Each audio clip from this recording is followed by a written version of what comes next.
Hello guys, আসসালামু আলাইকুম। তো আপনারা দেখতে পাচ্ছেন আমাকে খুব সুন্দর লাগছে। মগের মূল্য পাইছেন, যখন খুশি তখন বাড়ির উপরে এসে পড়বেন।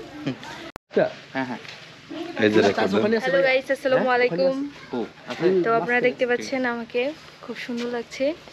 আজকের গল্পের আমি রসলি। আজকে আপনাদের শেখাবো কিভাবে রস খেতে হয়। হ্যাঁ, রস খেতে হয়। ঢেলে খেতে হয় কিভাবে? ঢেলে দেব। আজকে আপনাদেরকে শিখাবো কিভাবে রস খেতে হয়, মানে ঢেলে শিখাবো আর কি, কিভাবে খেতে হয়।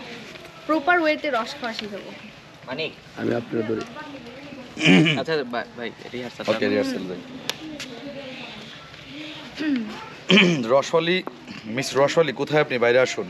মগের মূল্য পাইছেন, যখন খুশি তখন বাড়ির উপরে এসে পড়বেন। আরে রস খেতে এসেছি। মাগনা মাগনা কাউরে রস খাওয়াই না। আরে পয়সা দেবো তো। আগে পয়সা দেন, তারপরে এটা রস ফার্স্ট খাওয়ান। মাসটা যাব। হ্যাঁ ওকে। ঠিক আছে। মানুষের চেয়ে টাকার মূল্য বেশি আপনার কাছে? টাকার কাছে পুরো দুনিয়া বন্দি। তারপরে কি, টাকা ছাড়া দুনিয়া অচল। তারপর দৌড়ে গেল। মনে রাখবেন মিস এমন খদ্দারে বললে ব্যবসার সাথে জীবনটাও বরবাদ হয়ে যাবে। মনে রাখবেন মিস রসওয়ালি, খদ্দের লক্ষ্মী, দোকানদার পেঁচা। সো ভালো ব্যবহার করলে নেক্সট টাইমে আবার আসবো।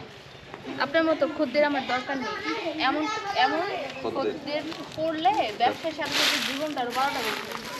এভাবে ছেড়ে কথা বলবেন না। আমি দেখতে অসুন্দর হলেও আমার মনটা কিন্তু রাখেন, আপনার এত কথা শোনার টাইম নেই। মেলা কাম পড়ে আছে, খাওয়ান শেষ, সোনার বাংলাদেশ। এবার জানতো খাওয়া দাওয়া শেষ, সোনার বাংলাদেশ। ওকে।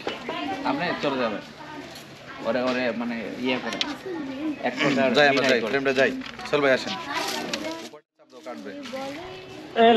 লাইট রেডি, জ্বালাই দেন।